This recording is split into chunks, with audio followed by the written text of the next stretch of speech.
Hi friends, வணக்கம். Welcome back to my channel. இன்றைக்கி நம்ம சேனலில் ரொம்பவே சூப்பரான ஒரு 10 கிச்சன் டிப்பு நான் உங்ககிட்ட ஷேர் பண்ணியிருக்கேன். 10 கிச்சன் டிப்புமே பார்த்திங்க அப்படின்னா ரொம்ப சூப்பராக இருக்குங்க.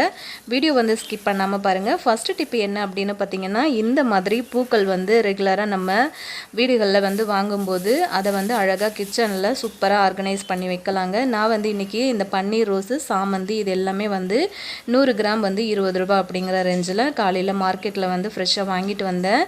அதை இந்த மாதிரி ஒரு பவுலில் தண்ணி சேர்த்துட்டு இந்த மாதிரி அழகாக ஆர்கனைஸ் பண்ணிவிட்டு நீங்கள் கிச்சனில் வச்சுட்டிங்க அப்படின்னா பார்க்குறதுக்கு உங்கள் கிச்சன் ரொம்ப அழகாக இருக்கும். அதே சமயத்தில் பன்னீர் ரோஸ் அப்படிங்கிறதுனால நல்ல ஒரு வாசனை வந்துட்டே இருக்குங்க.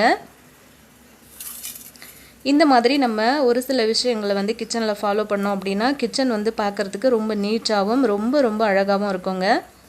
கண்டிப்பாக நீங்கள் இதை ரெகுலராக ஃபாலோ பண்ணி பாருங்கள். நிறைய பேர் ஃபாலோ பண்ணுவீங்க. நான் இது அடிக்கடி செஞ்சிட்ருக்கேன். எனக்கு வீட்டுக்கு கீழே பார்த்திங்கன்னா நல்ல ஃப்ரெஷ்ஷாக பூக்கள் கிடைக்கும்.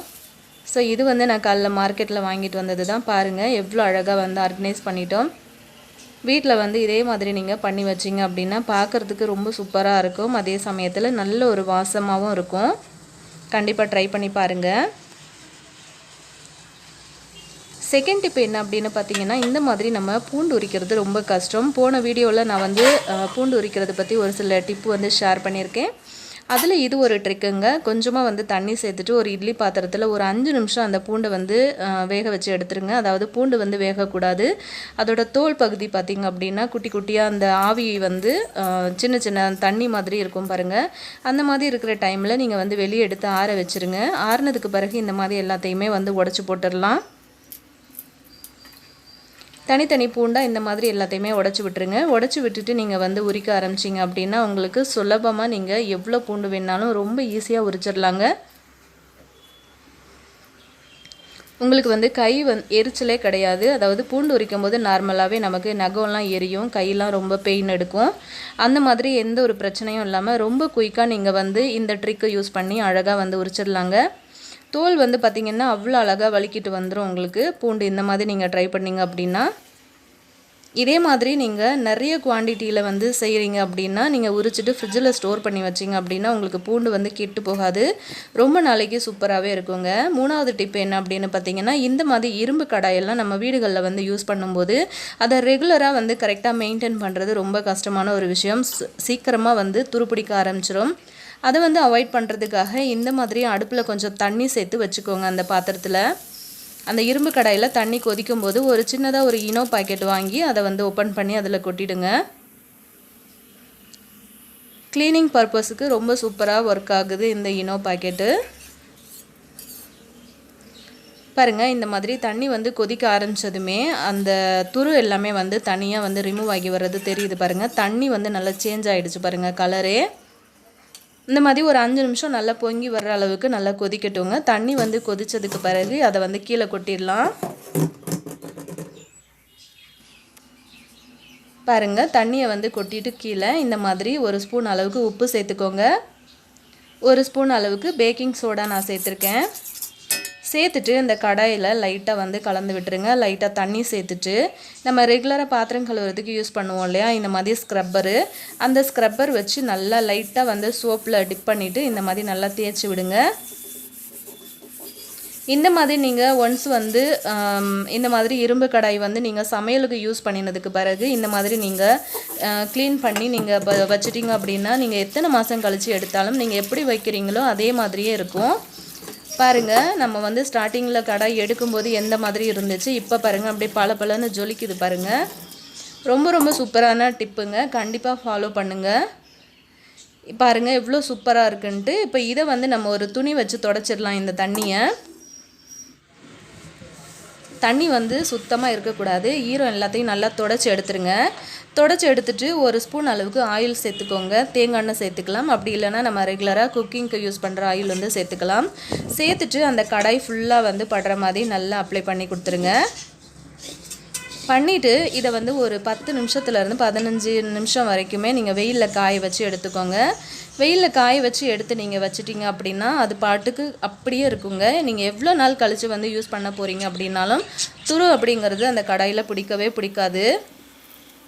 4வது டிப்பு என்ன அப்படின்னு பார்த்தீங்கன்னா, இந்த மாதிரி நம்ம அவசரத்துக்கு சின்ன வெங்காயம் உரிக்கும்போது ரொம்ப கஷ்டமாக இருக்கும். அது சின்ன சின்னதாக இருக்கிறதுனால அந்த தோலை உரிக்கிறது நமக்கு ரொம்ப பெரிய கஷ்டமான ஒரு விஷயம் அப்படின்னே சொல்லலாம். அதுலேயும் பார்த்திங்கன்னா இது சின்ன வெங்காயம் ரொம்ப காரம் அதிகம். அதுக்கு வந்து நம்ம என்ன பண்ணலாம் அப்படின்னா, இந்த மாதிரி ஒரு பாத்திரத்தில் தண்ணி சேர்த்துட்டு அதுக்கு மேலே பிளேட்டில் வந்து இந்த வெங்காயத்தை வச்சுருங்க.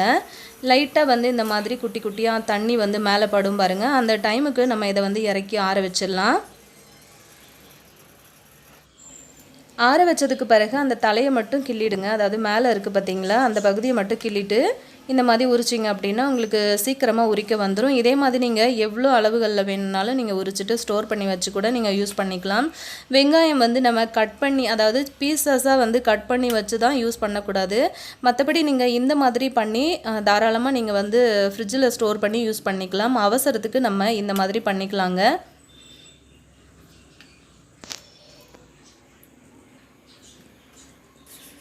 கண்டிப்பாக ட்ரை பண்ணி பாருங்கள். சூப்பரான டிப்பு. 5வது டிப்பு என்ன அப்படின்னு பார்த்தீங்கன்னா, இந்த மாதிரி காஞ்ச மிளகாலாம் நம்ம வந்து வாங்கிட்டு யூஸ் பண்ணும்போது அவசரத்துக்கு நம்ம அதை வந்து காம்பு வந்து தனியாக எடுக்கிறது கஷ்டமாக இருக்கும். அதே சமயத்தில் நம்ம ஃப்ரீயாக இருக்கிற டைமில் இந்த மாதிரி அதோட காம்புகளெல்லாம் கிள்ளிட்டு அதை வந்து சின்ன சின்ன பீசஸாக வந்து நீங்கள் கட் பண்ணி வச்சிட்டிங்க அப்படின்னா சமைக்கும்போது அந்த மிளகாயோட விதைகள் வந்து நம்ம சாப்பாட்டில் சேராமல் இருக்கும். அதே சமயத்தில் உங்களுக்கு வந்து எடுக்கிறதும் ரொம்ப ஈஸியாக இருக்குங்க. சட்னியிலேருந்து குழம்புக்கு வரைக்கும் நீங்கள் தாளிக்கிறதுக்காகலாம் யூஸ் பண்ணும்போது இந்த மாதிரி பண்ணி வச்சுக்கிட்டிங்க அப்படின்னா உங்களுக்கு ரொம்ப ஈஸியாக இருக்கும். அதே சமயத்தில் ரொம்ப நாள் ஆயிடுச்சுன்னா மிளகா விதைகளில் வந்து பூச்சி பட ஆரம்பிச்சிரும். ஸோ நீங்கள் இந்த மாதிரி கட் பண்ணி அந்த விதைகள் எல்லாம் தனியாக எடுத்து வச்சுக்கிட்டிங்க அப்படின்னா உங்களுக்கு வந்து ரொம்ப நாளுக்கு மிளகா யூஸ் ஆகுங்க. நீங்கள் வந்து அந்த விதைகளை நீங்கள் மிளகாத்தூள் வந்து அரைக்கும்போது அந்த விதைகளை வந்து சேர்த்துக்கலாம். பாருங்கள், இந்த மாதிரி சேர்த்து வச்சுக்கோங்க. 6வது டிப் என்ன அப்படின்னு பார்த்தீங்கன்னா, இந்த மாதிரி புளி நம்ம அதிகமாக வாங்கிட்டு வந்துட்டோம் அப்படின்னா அதை வந்து எப்படி ஸ்டோர் பண்ணி வைக்கலான்னு பார்க்கலாம். புளி வந்து கொஞ்ச நாள் போக ஆரம்பித்ததும் வந்து பார்த்திங்கன்னா குட்டி குட்டியாக பூச்சி வந்து வர ஆரம்பிச்சிடும். அதுக்காக நீங்கள் எதில் வந்து ஸ்டோர் பண்ணுறீங்களோ அதில் வந்து கொஞ்சமாக அடியில் வந்து ஒரு லேயர் உப்பு போட்டுக்கலாம். அதுக்கு மேலே வந்து ஒரு சுத்து புளி வந்து சேர்த்துக்கலாம். அதே மாதிரி அதுக்கு மேலே ஒரு லேயர் உப்பு, அதுக்கு மேலே ஒரு லேயர் புளி, அந்த மாதிரி சேர்த்துக்கோங்க. இந்த மாதிரி சேர்த்து வச்சுக்கிட்டிங்க அப்படின்னா உங்களுக்கு வந்து புளி வந்து ரொம்ப நாளுக்கு கெட்டு போகாது. அதே சமயத்தில் அந்த புளியில் வந்து ஒரு மாதிரி ஈரமாயிரும் பாருங்கள் ரொம்ப நாள் வந்ததும். ஆனால் அந்த மாதிரிலாம் ஆகாமல் உங்களுக்கு ரொம்ப நாளைக்கு பூச்சி வண்டு அதெல்லாம் பிடிக்காமல் ரொம்ப சூப்பராக உங்களுக்கு மெயின்டைன் பண்ணலாம். கண்டிப்பாக இந்த டிப்பும் வந்து உங்களுக்கு யூஸ்ஃபுல்லாக இருக்கும். புளி வந்து அதிகமாக வாங்கினீங்கன்னா கண்டிப்பாக இது மாதிரி ட்ரை பண்ணி பாருங்கள் ஃப்ரெண்ட்ஸ். 7வது டிப்பு என்ன அப்படின்னு பார்த்தீங்கன்னா, இந்த மாதிரி நம்ம இட்லி மாவெல்லாம் அரைச்சி ஸ்டோர் பண்ணி வைக்கும்போது அதை வந்து சீக்கிரமாக புளிப்பாகாமல் இருக்கிறதுக்காக நம்ம என்ன பண்ணலான்னு பார்க்கலாம். இந்த மாதிரி வெத்தலை வந்து வாங்கிக்கோங்க. கடைகளில் வந்து இந்த மாதிரி வெத்தலை கிடைக்குது இல்லையா, ஸோ அது வந்து வாங்கிக்கோங்க. இந்த மாதிரி காம்போடு இருக்கிற வெத்தலையாக பார்த்து வாங்கிக்கோங்க. நான் இது இன்றைக்கி காலையில் பூ வாங்கும்போது மார்க்கெட்டில் வாங்கின வெத்தலை தான். இது வந்து 5 ரூபாய் இவ்வளவும். இப்போ இந்த வெத்தலையை வந்து கவுத்த வாக்கில் இந்த மாதிரி வச்சுருங்க. மாவில் வச்சுட்டு அப்படியே நீங்கள் மூடி ஃப்ரிட்ஜில் ஸ்டோர் பண்ணிக்கலாங்க. உங்களுக்கு ரொம்ப நாளைக்கு மாவு வந்து புளிப்பாகாமல் இருக்கும். கண்டிப்பாக ட்ரை பண்ணி பாருங்கள். 8வது டிப் என்ன அப்படின்னு பார்த்தீங்கன்னா, இந்த மாதிரி நம்ம உப்பெல்லாம் வாங்கிட்டு வந்து ரொம்ப நாள் ஆனதுக்கு பிறகு பார்த்திங்க அப்படின்னா ஒரு மாதிரி ஈரம் மாதிரி கசிய ஆரம்பிச்சிரும். அதை நம்ம அவாய்ட் பண்ணுறதுக்காக உப்பு வாங்கிட்டு வந்ததுக்கு பிறகு இந்த மாதிரி ஒரு கடாயில் சேர்த்து ஒரு 5 நிமிஷத்துக்கு அதை வந்து வறுத்து விட்டுருங்க. அதில் இருக்கிற ஈரம் எல்லாமே போயிடுங்க. அதுக்கப்புறம் நீங்கள் ஸ்டவ் ஆஃப் பண்ணிவிட்டு அந்த உப்பை ஆற வச்சுட்டு நீங்கள் எதில் வந்து உப்பு ஸ்டோர் பண்ணுறீங்களோ அதில் ஸ்டோர் பண்ணிட்டீங்கன்னா ரொம்ப நாளைக்கு உங்களுக்கு வந்து உப்பில் வந்து தண்ணி படாமல் உங்களுக்கு நல்ல மொறுமொறுன்னு இருக்கும் உப்பு. மழை காலத்துலலாம் வந்து பார்த்திங்கன்னா கண்டிப்பாக நம்ம வீட்டில் யூஸ் பண்ணுற நிறைய மளிகை சாமான் வந்து பார்த்திங்கன்னா ஈரம் ஒரு மாதிரி ஈரத்தன்மை வந்து வந்துடும். அதெல்லாம் தவிர்க்கிறதுக்காக நம்ம இந்த மாதிரி வந்து யூஸ் பண்ணிக்கலாம். ரொம்ப நாளைக்கு வந்து உப்பு நல்லா இருக்குங்க. கண்டிப்பாக இந்த டிப்பும் வந்து யூஸ்ஃபுல்லாக இருக்கும். இதுவும் வந்து ட்ரை பண்ணி பாருங்கள். 9வது டிப்பு என்ன அப்படின்னு பார்த்தீங்கன்னா, இந்த மாதிரி நம்ம மசாலா தூள்லாம் வந்து ஸ்டோர் பண்ணி வச்சுருக்கும் போதும் அதுவும் வந்து பார்த்திங்கன்னா மழை நேரங்களில் பார்த்திங்கன்னா சின்ன சின்னதாக வந்து கட்டிப்பட ஆரம்பிச்சிரும். ஒரு மாதிரி நமத்து போன மாதிரி ஆகிடும். அந்த மாதிரி கட்டிப்படாமல் இருக்கிறதுக்காகவும் மசாலா தூள் வந்து நமத்து போகாமல் இருக்கிறதுக்காகவும் நம்ம வந்து கொஞ்சமாக உப்பு சேர்த்துக்கலாம். இந்த மாதிரி நீங்கள் உப்பு சேர்த்து வச்சுட்டு யூஸ் பண்ணுற மசாலா பொருட்கள் வந்து குழம்புல சேர்க்கும்போது நீங்கள் கவனமாக வந்து பார்த்து சேர்த்துக்கணும். ஏன்னா ஆல்ரெடி நம்ம இதில் கொஞ்சம் உப்பு சேர்த்துருக்கோம். ஸோ குழம்பு அதுக்கெல்லாம் வந்து யூஸ் பண்ணும்போது அதில் வந்து உப்பு லிமிட்டாக நீங்கள் பார்த்து சேர்த்துக்கோங்க. இந்த மாதிரி கொஞ்சமாக உப்பு சேர்த்துட்டு நீங்கள் ஸ்டோர் பண்ணி வச்சுட்டிங்கன்னா கட்டிப்படாதுங்க. ரொம்ப நாளைக்கு நமத்து போகாமல் நல்லாயிருக்கும். ட்ரை பண்ணி பாருங்கள். 10வது டிப்பு என்ன அப்படின்னு பார்த்தீங்கன்னா, இந்த மாதிரி கீரைலாம் வந்து வாங்கிட்டு நம்ம க்ளீன் பண்ணி எடுக்கிறது ரொம்ப கஷ்டமாக இருக்கும். அதை ஈஸியாக எப்படி பண்ணலான்னு பார்க்கலாம். இந்த மாதிரி அதோட கட்டை வந்து பிரித்து எடுத்துருங்க தனியாக. எடுத்துட்டு இந்த கீரையோட வேர் பகுதியை மட்டும் அப்படியே பிடிச்சி நீங்கள் வந்து கட் பண்ணி எடுத்துக்கோங்க. ரொம்ப ஈஸியாக எத்தனை கட்டு கீரை வேணுனாலும் நீங்கள் வந்து 10 நிமிஷத்தில் நீங்கள் க்ளீன் பண்ணி எடுத்துடலாங்க. ரொம்ப ரொம்ப ஈஸி. அதே மாதிரி ஸ்டோர் பண்ணி வைக்கிறதுக்கும் ரொம்ப ஈஸியாக வந்து நீங்கள் ஸ்டோர் பண்ணிடலாம். இந்த மாதிரி கத்தி வச்சு அதோட வேர் பகுதியை வந்து இந்த மாதிரி கட் பண்ணி எடுத்துடுங்க.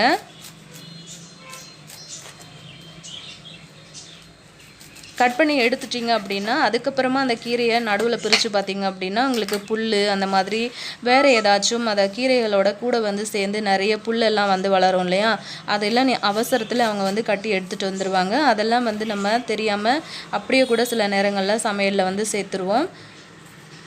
இந்த மாதிரி நீங்கள் அதை வேற கட் பண்ணிவிட்டு இப்படி பிரித்து பார்த்தீங்க அப்படின்னா ஏதாச்சும் புல் அந்த மாதிரி இருந்ததுன்னா உங்களுக்கு ஈஸியாக தெரிஞ்சிடும். அதை வந்து எடுத்து போட்டுட்டு நீங்கள் ஈஸியாக வந்து இதை ஸ்டோர் பண்ணி வச்சுக்கலாம். நீங்கள் வந்து சமைக்க எடுக்கும்போது மட்டும் நீங்கள் வந்து வாஷ் பண்ணிவிட்டு அதுக்கப்புறமா கட் பண்ணி ஈஸியாக நீங்கள் யூஸ் பண்ணிக்கலாம். பாருங்கள் 5 நிமிஷத்தில் நம்ம வந்து கீரை சூப்பராக க்ளீன் பண்ணிட்டோங்க. இந்த வீடியோவில் நான் ஷேர் பண்ண இந்த 10 டிப்பு உங்களுக்கு கண்டிப்பாக யூஸ்ஃபுல்லாக இருக்கும் அப்படின்னு நினைக்கிறேன். ஆல்ரெடி நம்ம போட்ட டிப் வீடியோ எல்லாமே டிஸ்கிரிப்ஷனில் தர்றேன். இதே மாதிரி யூஸ்ஃபுல்லான ஒரு அடுத்த பதிவில் நான் உங்களை சந்திக்கிறேன் ஃப்ரெண்ட்ஸ். அது வரைக்கும் நம்ம சேனலை சப்ஸ்கிரைப் பண்ணிவிட்டு ஃபாலோ பண்ணுங்கள் ஃப்ரெண்ட்ஸ். தேங்க்யூ.